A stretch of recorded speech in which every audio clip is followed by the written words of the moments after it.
제가 사는 이 집은 햇살마저 외면하는 듯 오래된 동네에서도 유독 낡았습니다. 70평생을 살아왔지만 번듯한 집 한 채 없이 이 다 쓰러져가는 연립주택에서 홀로 지낸 지도 벌써 몇 해가 흘렀는지 모르겠습니다. 몇 해 전 제 아내가 먼저 세상을 뜨고 나니 이 낡은 집이 더욱 을씨년스럽게 느껴지더군요. 벽에 걸린 낡은 시계의 째깍거리는 소리만이 유일하게 살아 숨쉬는 것처럼 느껴질 정도니까요. 하나뿐인 아들이 있습니다. 민식이라고 하지요.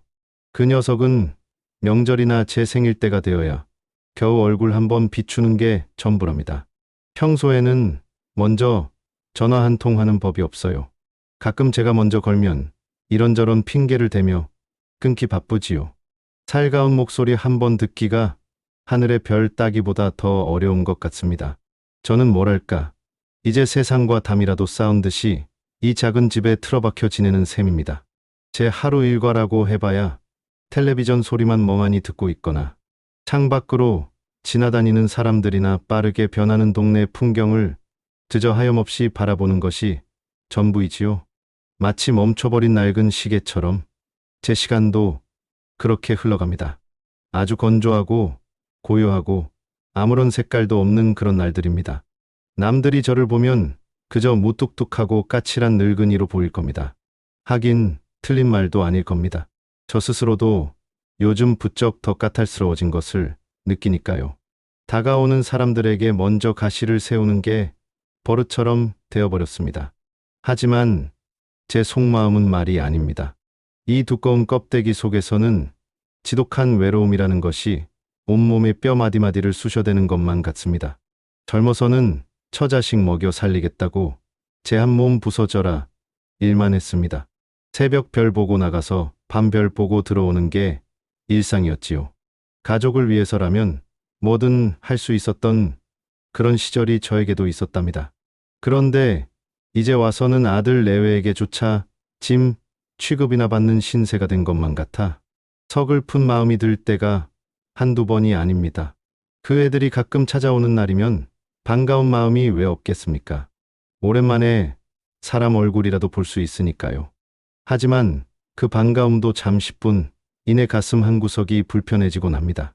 아버지, 별일 없으시죠? 용돈 여기요. 하고 건네는 영혼 없는 안부 인사나 혹시 제가 먼저 재산 이야기라도 꺼낼까봐 슬쩍 눈치를 살피는 듯한 그 모습들, 집 안에 있는 낡은 물건들을 보며 이건 언제 버리실 거냐고 묻는 무심한 말들, 그런 것들이 제 마음을 더욱 공허하게 만들지요.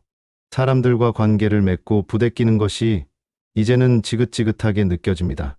가장 가까운 이들에게서조차 위안을 얻지 못하니 다른 사람들에게 마음을 열기는 더더욱 어렵습니다.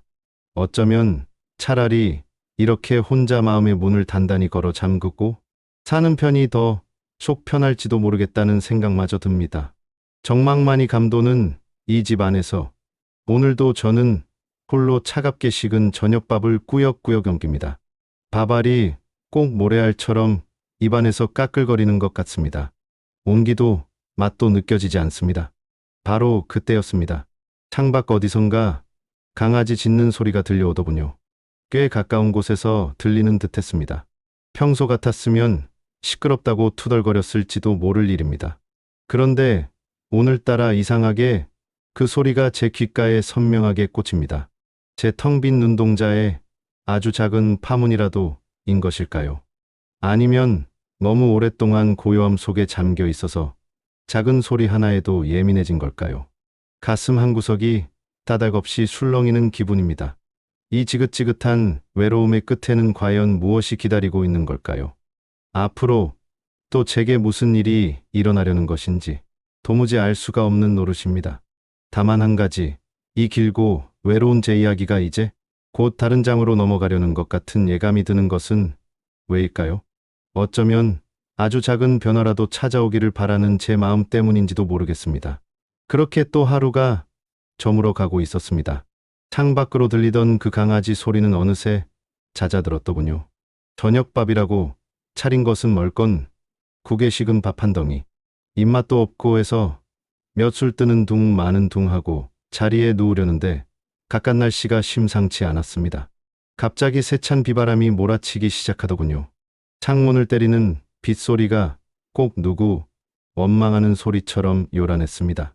저는 폐지라도 몇 장 더 주워와야겠다는 생각에 낡은 우산을 챙겨 들고 늦은 밤 집을 나섰습니다. 한 푼이라도 더 있어야 약값이라도 보태지요. 바람이 어찌나 세게 불던지 우산대가 금방이라도 부러질 것 같았습니다.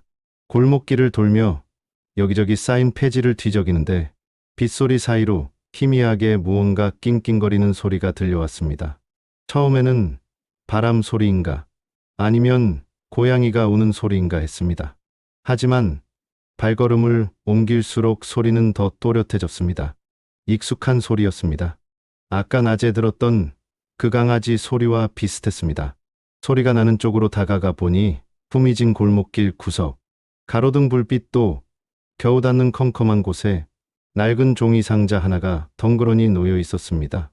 상자는 빗물에 흠뻑 젖어 금방이라도 내려앉을 것 같았고 그 안에서 작은 생명체가 오들오들 떨고 있었습니다.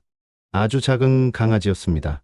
털은 비에 쫄딱 젖어 몰골이 말이 아니었고 눈도 제대로 뜨지 못한 채 그저 살려달라는 듯 애처롭게 낑낑거리고 있더군요.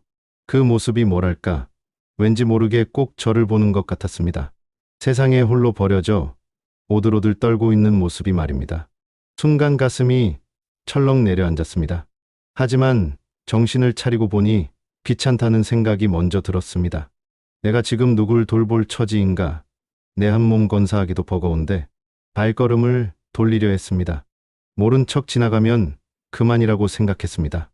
아들 녀석에게라도 알려지면 또 무슨 잔소리를 들을지 생각만 해도 머리가 아팠습니다. 그런데 이상하게도 발이 떨어지지 않았습니다. 그 작은 것이 내는 희미한 울음소리가 자꾸만 귓가에 맴돌았습니다. 저 작은 것을 이 비바람 속에 두고 가면 밤새 얼어 죽거나 무슨 변이라도 당할 게 뻔했습니다. 외면할 수가 없었습니다. 한참을 그 자리에서 망설였습니다. 비는 점점 더 거세지고 강아지의 울음소리는 이제 거의 들리지 않을 정도로 잦아들고 있었습니다. 결국 저는 한숨을 크게 내쉬며 중얼거렸습니다. 에휴, 하룻밤만 재워주지 뭐. 저는 조심스럽게 상자를 안아 들었습니다. 생각보다 가벼웠습니다. 집으로 돌아와 현관문을 열자 늘 저를 맞이하던 그 적막함 대신 작은 강아지의 희미한 체온과 낑낑거리는 소리가 느껴졌습니다. 참으로 낯선 느낌이었습니다. 낡은 수건을 가져와 조심스럽게 녀석의 몸을 닦아주었습니다. 그리고 부엌으로 가먹다 남은 찬밥에 따뜻한 물을 조금 부어 녀석 앞에 놓아주었지요. 녀석은 언제 울었냐는 듯 허겁지겁 정신없이 밥을 먹어치우기 시작했습니다. 그 모습을 보고 있자니 저도 모르게 피식 웃음이 나왔습니다. 참으로 오랜만에 지어보는 웃음이었습니다. 까맣고 동그란 눈으로 저를 올려다보는 녀석을 가만히 내려다보며 저는 혼잣말을 했습니다. 이놈아, 복이라도 물고 들어왔으려나 그래. 내 이름은 이제부터 복돌이다. 복돌이.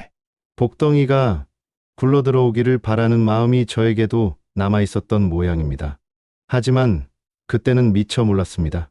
이 작은 복돌이라는 녀석이 제 메마른 삶에 어떤 파문을 일으키게 될지, 그리고 이 만남이 앞으로 저와 제 아들 녀석 사이에 어떤 폭풍을 몰고 오게 될지는 정말이지 상상조차 하지 못했습니다. 그저 하룻밤의 온정이라고 생각했던 것이 어쩌면 제 남은 인생을 뒤흔들 시작일 줄은 꿈에도 몰랐던 것이지요. 그렇게 제 인생에 느닷없이 굴러들어온 복돌이와의 동거는 솔직히 말해서 시작부터 순탄치가 않았습니다. 하룻밤 신세 진객이 아니라 아주 눌러앉을 작정이었던 모양입니다. 이 작은 녀석은 제가 평생 겪어보지 못한 종류의 혼돈 그 자체였습니다. 우선 집안 아무데나 실례를 하는 통에 걔가 아주 죽을 맛이었습니다.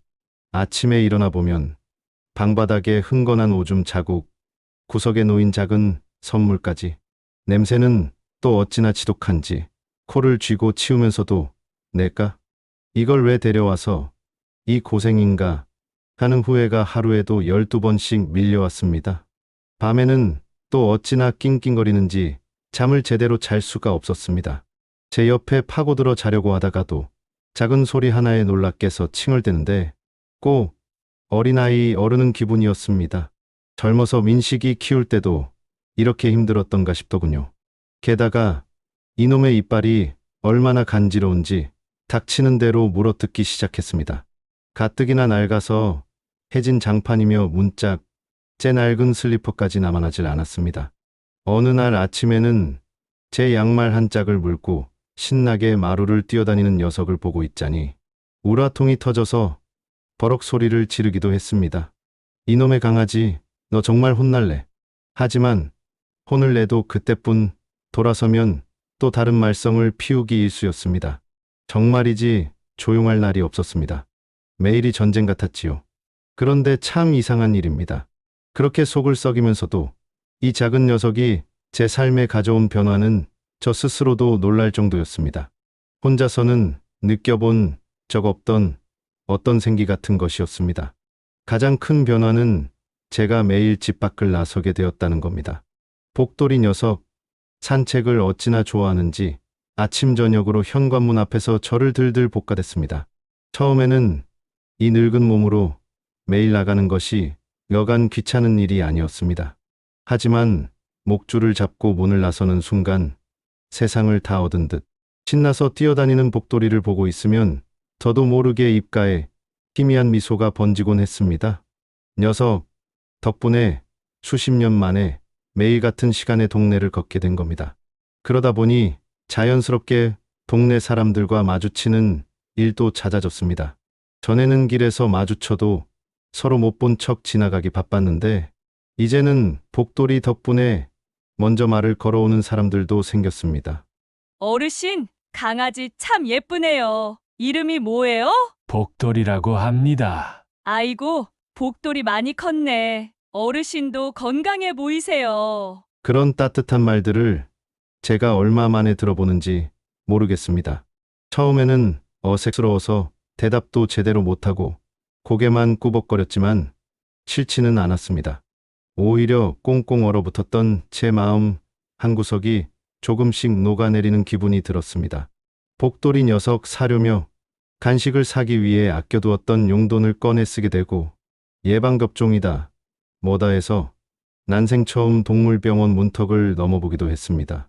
이 작은 생명 하나에 대한 책임감이라는 것이 생기더군요. 혼자 밥을 먹을 때면 식탁 밑에서 애처로운 눈빛으로 저를 올려다보는 복돌이에게 저도 모르게 말을 걸기도 했습니다. 너도 배고프냐? 사람이 먹는 건 안 돼. 조금만 기다려라. 내 밥 줄게. 그렇게 무심한 척 밥그릇에 사료를 부어주면 녀석은 꼬리를 치며 좋아했습니다. 그런 소소한 일상들이 쌓이면서 제 안의 외로움이라는 깊은 그늘이 조금씩 옅어지는 것을 느꼈습니다.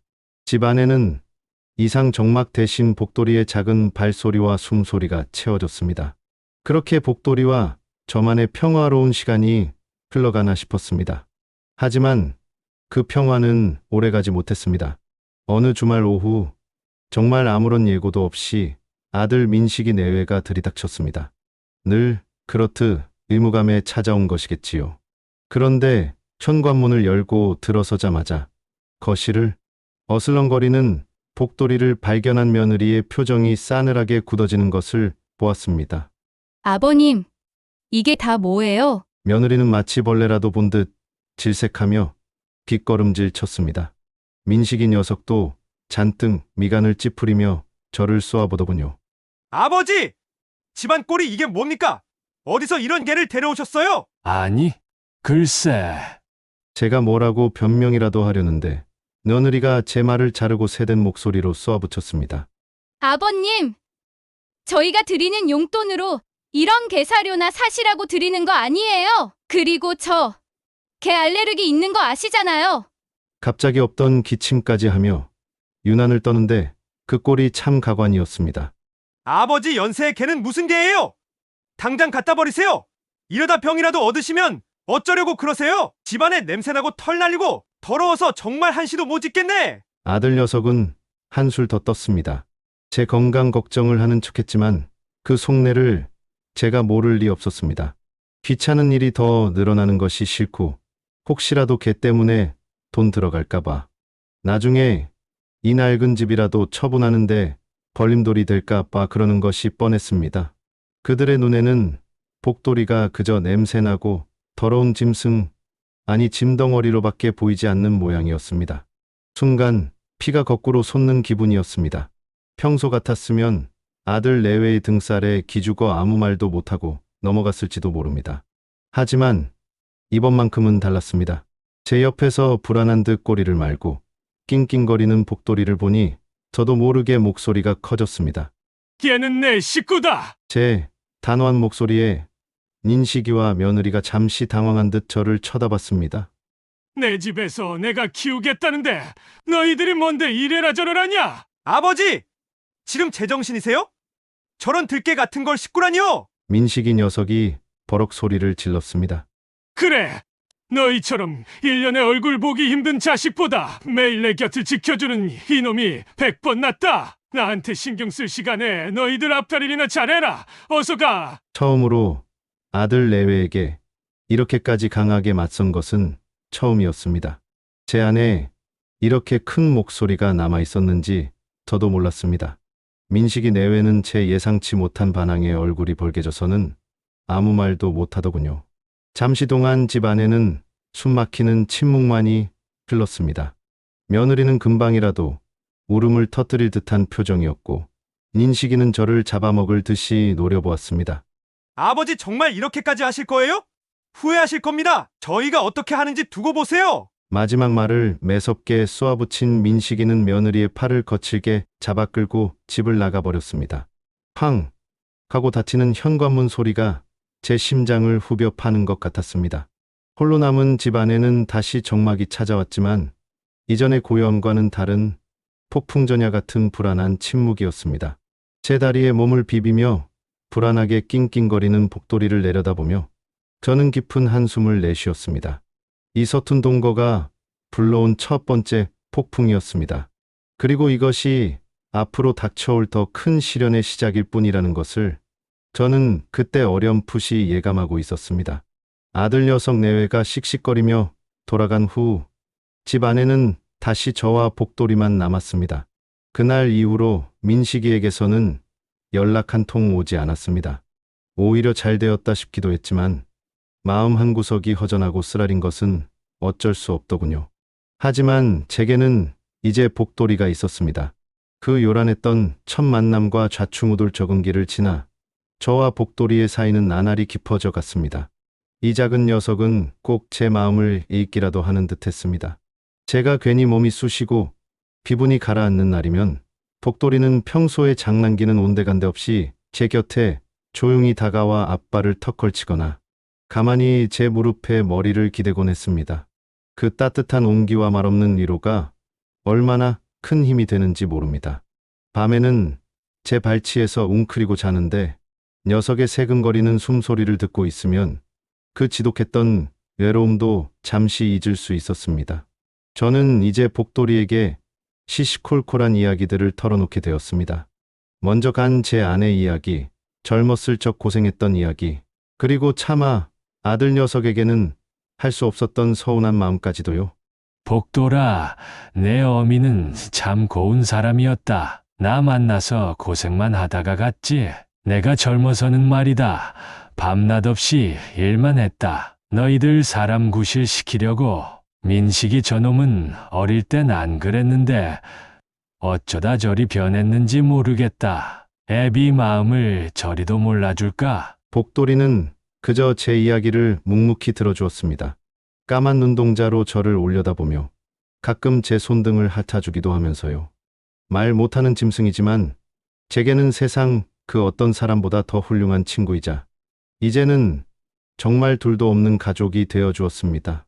함께 텔레비전을 보고 함께 산책하고 함께 잠드는 아주 평범한 일상. 하지만 그 속에는 서로에 대한 깊은 믿음과 애정이 차곡차곡 쌓여가고 있었습니다. 제 얼굴에는 예전에는 찾아볼 수 없던 웃음과 생기가 돌기 시작했고 제 삶의 유일한 기쁨은 오롯이 복돌이로부터 온다고 해도 과언이 아니었습니다. 하지만 세상 모든 일이 그렇듯 좋은 일만 있을 수는 없나 봅니다. 복돌이와의 행복이 깊어질수록 외부의 갈등 또한 점점 더 날카로워졌습니다.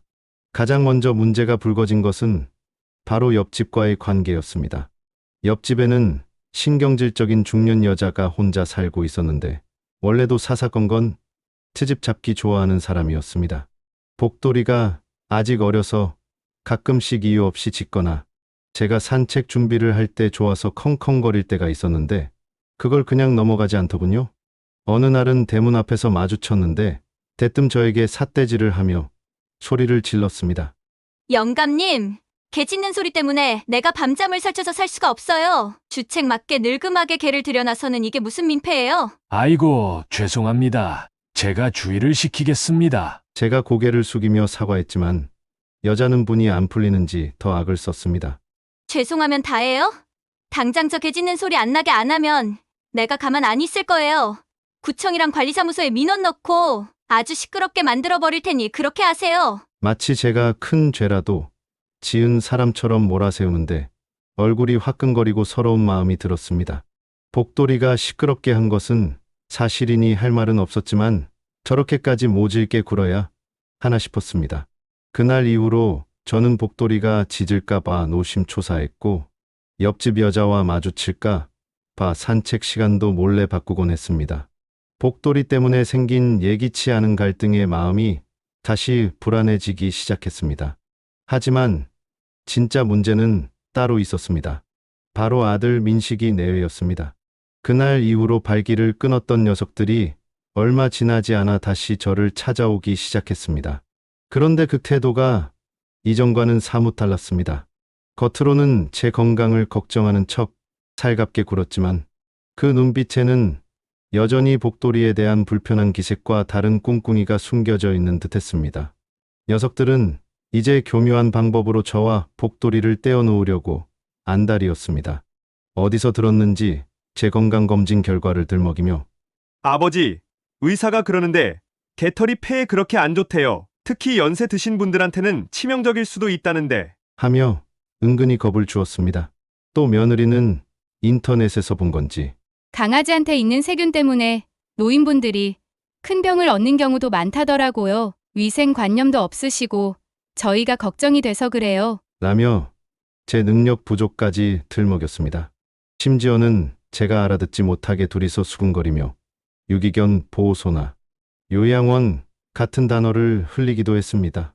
그들의 속셈은 너무나도 뻔했습니다. 복돌이를 빌미로 저를 한시라도 빨리 시설 좋은 요양원으로 보내버리고 이 낡은 집이나마 처분해서 자기들 입속을 챙기려는 것이었습니다. 복돌이는 그들의 계획의 가장 큰 걸림돌이었던 셈이지요. 저는 녀석들의 그런 속셈을 모르는 척했지만 속으로는 부글부글 끓어올랐습니다. 피부치라는 것들이 어쩌면 저렇게까지 속이 거물 수 있는지 기가 막힐 노릇이었습니다. 그러던 어느 날 정말 생각지도 못한 끔찍한 일이 벌어지고 말았습니다. 제가 잠시 동네 병원에 약을 타러 간 사이였습니다. 1시간 남짓 집을 비웠을 뿐인데 돌아와 보니 복돌이가 보이지 않았습니다.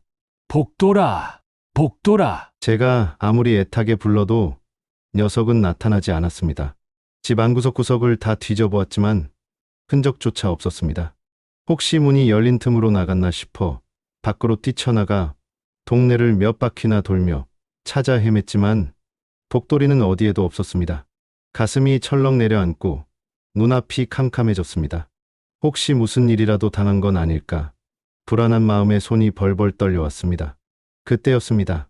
마침 퇴근길이라며 민식이 녀석이 집 앞에 나타났습니다. 그런데 녀석의 표정이 어딘가 부자연스러웠습니다. 제가 복돌이가 없어졌다고 같이 좀 찾아보자고 울먹이며 말하자 녀석은 당황한 기색을 감추지 못하며 횡설수설했습니다. 아, 아버지, 그게요?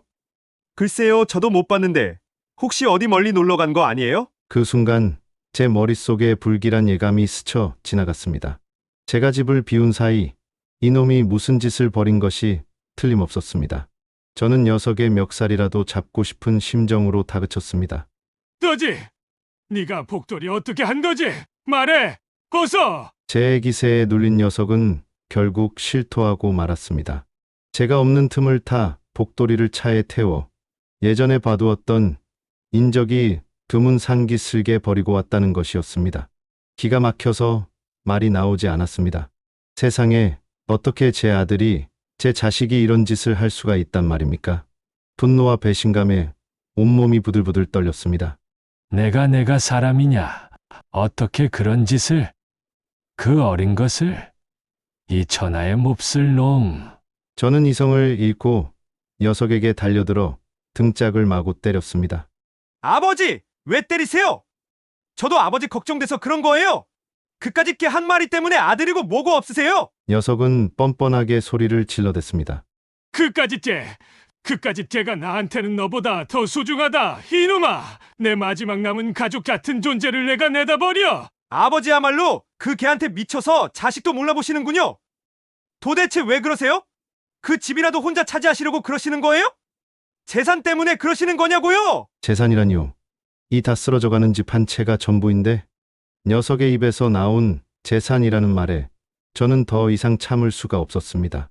하늘이 무너지는 듯한 절망감이 온몸을 휘감았습니다. 저는 그 자리에 주저앉아 망연자실하게 허공만 바라보았습니다. 이것으로 아들 녀석과의 인연은 정말 끝이라는 생각이 들었습니다. 정말이지 피눈물이 나는 심정이었습니다. 이제 복돌이는 어떻게 되는 걸까요? 그 어린 것이 혼자서 그 낯선 곳에서 생각만 해도 가슴이 미어졌습니다.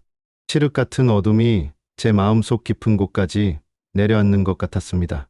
아들 녀석이 매정하게 돌아서 가버린 그 자리에 저는 한참을 넋나간 사람처럼 앉아 있었습니다. 복돌이를 버렸다는 그 말 한마디가 마치 망치처럼 제 머리를 내려쳤습니다. 온몸의 기운이 다 빠져나가는 것 같았고 숨 쉬는 것조차 힘들었습니다. 그날 이후로 저는 시름시름 앓기 시작했습니다. 밥도 제대로 넘기지 못했고 잠도 거의 자지 못했습니다. 눈을 감으면 비에 젖어 떨던 복돌이의 모습, 저를 보며 꼬리치던 모습, 그리고 혼자 산속에서 헤매고 있을 복돌이의 모습이 자꾸만 떠올라 가슴이 찢어지는 것 같았습니다. 민식이 녀석에 대한 원망과 배신감, 그리고 복돌이에 대한 미안함과 그리움이 뒤섞여 제 속을 까맣게 태웠습니다. 몸과 마음이 말이 아니었습니다. 점점 기력이 퇴해가는 것을 저 스스로도 느꼈습니다. 그러던 어느 추운 겨울날 새벽이었습니다. 밤새 뒤척이다 새벽녘에 겨우 잠이 들었나 싶었는데 갑자기 숨이 컥 막혀왔습니다. 가슴을 쥐어짜는 듯한 극심한 통증이 느껴지면서 눈앞이 아득해졌습니다. 아, 이대로 죽는구나 하는 생각이 들었습니다. 바닥으로 쓰러지면서 저는 마지막 남은 힘을 다해 복돌이의 이름을 불렀습니다. 복돌아. 의식이 희미해지는 와중에 어디선가 익숙한 소리가 들리는 듯했습니다. 낑낑거리는 소리, 그리고 문을 미친 듯이 긁는 소리, 한청인가 싶었습니다. 복돌이는 없을 텐데 제가 꿈을 꾸는 건가 싶었습니다. 그런데 그 소리는 점점 더 커졌습니다. 나중에는 온 집안이 떠나가라 컹컹 짖는 소리까지 들렸습니다. 정신을 차려보니 제 눈앞에 믿을 수 없게도 복돌이가 있었습니다. 어떻게 돌아온 건지 온몸은 흙투성이의 깡마른 모습이었지만 분명 복돌이였습니다. 녀석은 제 얼굴을 핥고 낑낑거리고 문 쪽을 향해 미친 듯이 지저대며 안절부절 못하고 있었습니다. 정말 기적 같은 일이었습니다. 그렇게 정신을 잃었다 깨어나 보니 저는 병원 침대에 누워 있었습니다. 나중에 들은 이야기로는 복돌이의 울음소리와 짖는 소리가 하도 요란해서 옆집 여자가 이상한 낌새를 채고 저희 집 문을 두드렸다고 합니다. 아무런 대답이 없자 불길한 생각에 119에 신고를 했고 덕분에 제가 골든타임을 놓치지 않고 병원으로 옮겨질 수 있었다는 겁니다. 복돌이가 저를 살린 셈이지요. 제가 앓고 있는 병은 급성 심근경색이라고 했습니다. 조금만 늦었어도 정말 큰일 날 뻔했다고 의사는 말했습니다. 병원으로 달려온 민식이 녀석은 의사의 설명을 듣고 사색이 되었다고 합니다. 그제야 사태의 심각성을 깨달은 모양이었습니다. 아버지가 제가 죽을 수도 있다는 생각에 처음으로 녀석도 두려움이라는 것을 느꼈겠지요. 며칠 동안 저는 중환자실에서 사경을 헤맸습니다. 그동안 민식이 녀석은 병원을 오가며 저를 간호했다고 들었습니다. 물론 제정신이 아닐 때라 똑똑히 본 것은 아니지만 어렴풋이 제 손을 잡고 눈물을 글썽이는 녀석의 모습을 본 것 같기도 합니다. 그 와중에 복돌이는 어떻게 됐을까요? 병원에는 들어올 수 없으니 녀석은 제가 쓰러졌던 그 집 문 앞에서 하염없이 저를 기다리고 있었다고 합니다. 옆집 여자를 비롯해 동네 사람들이 가끔씩 밥이랑 물을 챙겨주었지만 거의 먹지도 않고 문 앞만 지켰다고 하더군요. 민식이 녀석은 병원을 오가는 길에 그렇게 앙상하게 말라가면서도 꿋하게 문 앞을 지키는 복돌이의 모습을 매일같이 보았다고 합니다. 자신이 그토록 미워하고 내다버렸던 그 개가 목숨을 걸고 아버지를 살리고 이제는 굶어가면서까지 아버지를 기다리는 모습을 보면서 무슨 생각을 했을까요? 나중에 옆집 여자가 민식이에게 찾아와 이런 말을 했다고 합니다. 따지고 보면 내가 아니라 저 개가 어르신 살린 거요. 저 개가 그렇게 울고 짖지 않았으면 나도 몰랐을 거요. 참 영물이야, 영물. 그 말을 듣고 민식이 녀석은 한참 동안 아무 말도 하지 못했다고 합니다. 자신의 이기심과 편협함, 그리고 아버지에게 저지른 그 모진 행동들이 얼마나 어리석고 잔인했는지 그제야 깨달았던 모양입니다. 아버지에게 복돌이가 어떤 존재였는지, 그리고 자신이 얼마나 못된 아들이었는지 뒤늦게 후회하며 눈물을 쏟았다고 하더군요. 다행히 저는 고비를 넘기고 일반 병실로 옮겨졌습니다. 며칠 후 희미하게 의식을 되찾고 처음 눈을 떴을 때 개 곁을 지키고 있던 민식이 녀석이 보였습니다. 목이 잠겨 말이 잘 나오지 않았지만 제 입에서 나온 첫 마디는 이것이었습니다. 복돌이는 그 순간 민식이 녀석의 눈시울이 붉어지더니 왈칵 눈물을 쏟으며 제 손을 꽉 잡았습니다. 아버지 걱정 마세요. 복돌이 잘 있어요. 제가 잘 돌보고 있어요. 아버지 깨어나시기만 기다리고 있어요. 녀석의 목소리는 심하게 떨리고 있었습니다. 저는 처음으로 아들의 진심 어린 걱정과 눈물을 보았습니다. 그리고 제 가족인 복돌이를 인정하는 그 말 한마디에 제 마음속 깊이 얼어붙었던 무언가가 조금 녹아내리는 기분이 들었습니다. 녀석은 여전히 제게 큰 상처를 준 아들이었지만 그 순간만큼은 미움보다 안쓰러움이 더 컸습니다. 저는 힘겹게 희미한 미소를 지어 보였습니다. 아직 갈 길은 멀었지만 얼어붙었던 저희 부자 관계에도 아주 작은 온기가 스며들기 시작하는 순간이었습니다. 며칠 뒤 민식이는 의사와 간호사에게 특별히 부탁을 해서 잠시 동안 복돌이를 병실로 데려왔습니다. 문을 열고 들어선 복돌이는 저를 보자마자 와락 달려와 제 품에 안겨 낑낑거리며 온 얼굴을 핥아댔습니다. 저 역시 눈물을 흘리며 녀석의 등을 쓰다듬어 주었습니다. 복돌아 고맙다. 정말 고맙다. 그 모습을 옆에서 지켜보던 민식이와 함께 온 며느리의 눈가도 촉촉이 젖어 있었습니다. 특히 늘 복돌이를 못마땅하게 여기던 며느리마저 그 광경 앞에서는 아무 말 없이 눈물만 훔치고 있더군요. 어쩌면 복돌이는 저뿐만 아니라 우리 가족 모두에게 화해라는 또 다른 기적을 선물해 주려는지도 모르겠습니다. 그렇게 길고 어두웠던 터널의 끝에서 아주 작은 희망의 빗줄기가 보이기 시작했습니다. 병원 문을 나서는 날 제 옆에는 지친 기색이 역력했지만 어딘가 홀가분해 보이는 아들 민식이와 그 품에 얌전히 안겨 꼬리를 살랑이는 복돌이가 함께 있었습니다. 몇 주 만에 돌아온 제 낡은 집은 여전했지만 그 공간을 채우는 공기는 이전과 확실히 달라져 있었습니다. 저를 죽음의 문턱에서 구해낸 작은 영웅 복돌이가 제 발치에서 떠나지 않고 맴돌았고, 무엇보다 이전에는 상상할 수도 없었던 변화가 제 일상에 스며들기 시작했습니다. 퇴원 후 아들 민식이 발걸음이 눈에 띄게 잦아졌습니다. 예전처럼 마지못해 의무감으로 오는 것이 아니라는 것을 느낄 수 있었습니다. 그들의 눈빛에는 이제 진심 어린 걱정과 죄책감, 그리고 서툴지만 분명한 애정이 담겨 있었습니다. 민식이는 주말마다 찾아와 말없이 집안 구석구석을 청소하고 냉장고를 채워 넣었습니다.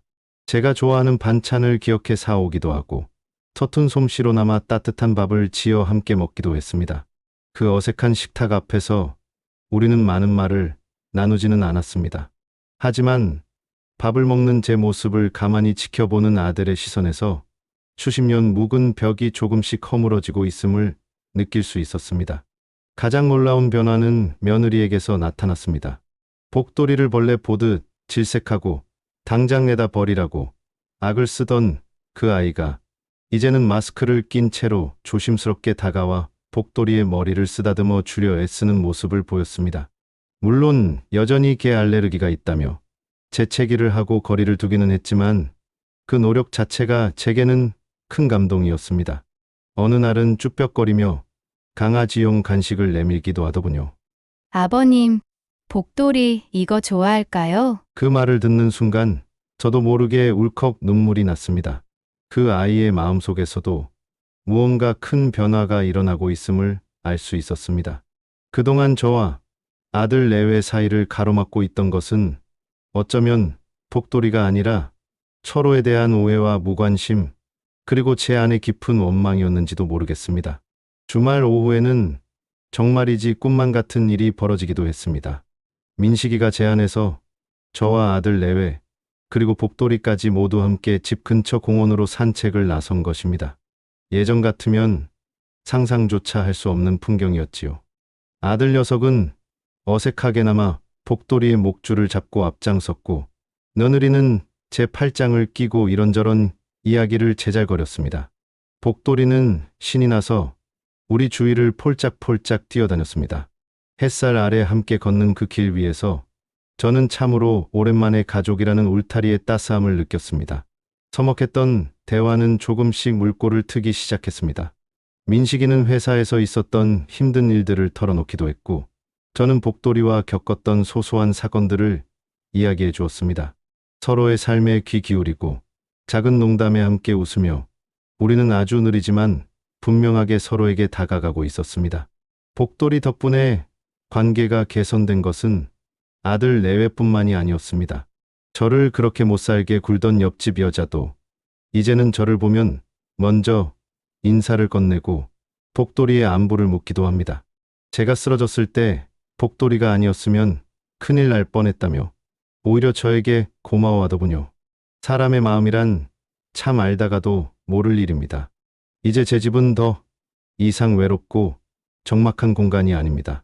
복돌이의 활기찬 발소리와 숨소리, 그리고 가끔씩 들려오는 아들 내외의 따뜻한 목소리와 웃음소리가 공간을 채웁니다. 여전히 복돌이는 제게 가장 소중한 존재이고 저희 하루를 지탱해주는 힘입니다. 하지만 이제는 그 지독했던 고립감 대신 세상과 그리고 가족과 연결되어 있다는 잔잔한 평화와 안정감을 느낍니다. 복돌이는 제 생명의 은인이자 제 얼어붙었던 마음을 녹여준 존재이며 이제는 깨어졌던 가족 관계를 이어주는 기적의 다리가 되어 주었습니다. 이 모든 변화가 믿기지 않을 때도 있습니다. 아직 아들 녀석에 대한 서운함이 완전히 사라진 것은 아니지만 이제는 미움보다는 연민과 이해의 마음이 더 크게 자리 잡고 있습니다. 상처는 깊었지만 그 상처를 보듬고 다시 나아갈 힘을 저는 이 작은 복덩이 복돌이를 통해 얻은 셈입니다. 저의 남은 날들이 어떻게 흘러갈지는 아무도 모르겠지요. 하지만 이제는 두렵지 않습니다. 제 곁에는 든든한 복돌이가 있고 서툴지만 진심으로 다가오는 가족이 있으니까요. 이것만으로도 저는 충분히 행복합니다. 제가 병원 신세를 지고 다시 이 집으로 돌아온 지도 벌써 계절이 한 번은 바뀐 것 같습니다. 돌이켜보면 제 삶은 정말이지 복돌이를 만나기 전과 후로 나뉜다고 해도 과언이 아니겠지요. 메마른 땅 같았던 제 일상에 어디서 굴러 들어왔는지 모를 이 작은 강아지 한 마리가 가져다 준 변화는 실로 놀랍습니다. 세상 모든 것에 무감각해지고 그저 하루하루 쓰러져갈 날만 기다리던 제게 복돌이는 다시 살아갈 이유와 아주 소소하지만 분명한 행복을 가르쳐 주었습니다. 빗속에 버려져 오들오들 떨던 그 작은 생명이 제게는 얼마나 큰 존재가 되었는지 모릅니다. 복돌이는 제 지독했던 외로움을 말없이 달래주는 둘도 없는 친구였고 수십 년간 굳게 닫아두었던 제 마음의 빗장을 스르르 열어젖힌 따스한 열쇠였습니다.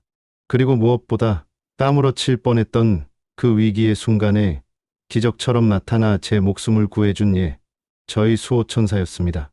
뿐만 아니지요. 어쩌면 영영 끊어질 뻔했던 제 아들 녀석과의 질긴 인연을 이 작은 녀석이 다시 이어주는 놀라운 매개체가 되어 주었습니다. 그날 병실에서 복돌이를 부둥켜 안고 눈물 짓던 제 모습과 그 옆에서 함께 눈시울을 붉히던 아들 내외의 모습을 생각하면 지금도 가슴이 뭉클합니다. 저는 이번 일을 겪으면서 참 많은 것을 깨달았습니다. 사람에게 받은 상처가 얼마나 깊고 아픈지, 그리고 그 상처를 치유하는 것이 또한 얼마나 어려운 일인지를 말입니다. 하지만 동시에 아무런 조건 없이 온 마음을 다해 다가오는 작은 생명의 사랑이 얼마나 큰 위로와 힘을 주는지도 알게 되었습니다. 가장 가까이에 있기에 오히려 소홀하기 쉬운 것이 가족이라지만 그 관계 역시 서로를 향한 작은 관심과 진심 어린 노력이 있다면 얼마든지 다시 회복될 수 있다는 희망도 보았습니다. 옛 사상가 노자는 천하지지유, 치빙천하 지지견이라고 했지요. 천하의 지극히 부드러운 것이 천하의 지극히 굳센 것을 부린다는 뜻이라지요. 복돌이의 작고 부드러운 존재가 저와 제 아들 사이에 놓여있던 그 굳고 높은 벽을 허물어뜨린 것처럼 말입니다. 처음에는 그저 귀찮고 성가신 짐이고 아들 내외에게는 온갖 갈등의 문제였던 복돌이가 결국에는 우리 모두에게 복덩이가 된 셈이지요. 때로는 이렇게 예상치 못한 곳에서 전혀 기대하지 않았던 존재가 우리 삶의 가장 큰 축복으로 다가오기도 하나 봅니다. 오늘처럼 햇살이 따사로운 날이면 저는 낡은 툇마루에 앉아 꾸벅꾸벅 졸고 있는 복돌이를 가만히 바라보곤 합니다.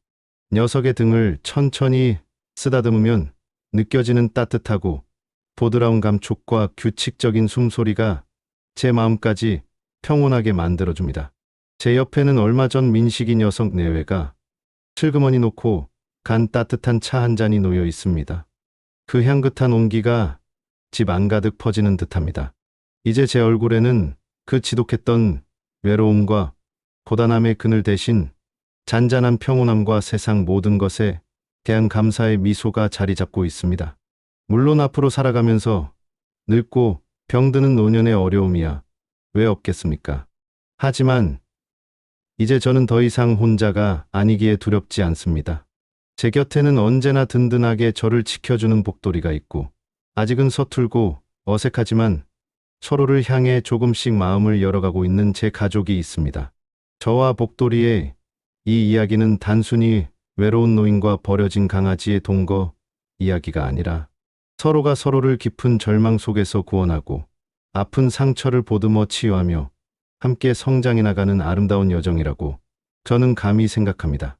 부디 이 이야기가 지금 이 순간 외로움과 힘겨움 속에 있는 누군가에게 아주 작은 위로와 따스한 온기를 전해줄 수 있기를, 그리고 잊고 지냈던 사랑과 관계의 소중함을 다시 한번 돌아보는 작은 계기가 될 수 있다면 저로서는 더 바랄 것이 없겠습니다.